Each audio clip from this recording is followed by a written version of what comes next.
घन्टीमा vote नहाल्ने मान्छे चाहिँ त्यो चाहिँ अपराधी होला मैले देखेको घन्टीमा भोट नहाल्ने चाहिँ अपराधी हो त्यो झोलेले मात्रै हाल्दैन होला अरू कुरा थाहा छैन मलाई केही भन्नु छैन चाहे हजुरहरू पनि एउटा पार्टीको मान्छे हो पहिले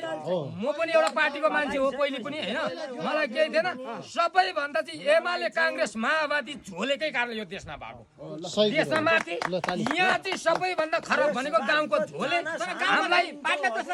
हामी म पनि एउटा नेपाली कांग्रेसको मान्छे नेपाली कांग्रेसकै मान्छे व्यक्ति आएर मलाई कुट्न आयो म पनि त एउटा त्यहाँको त कांग्रेसको सदस्य त हो नि भोटर त हो नि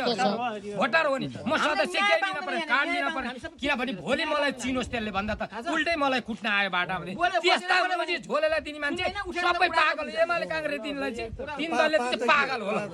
यो भन्दा अरु केही हुँदैन तपाईलाई सम्मान छ एकदम हार्नु जित्नु आउँदा नदी छोड्दैन यो चाहिँ ढुक्क परेर गर्नुहोस्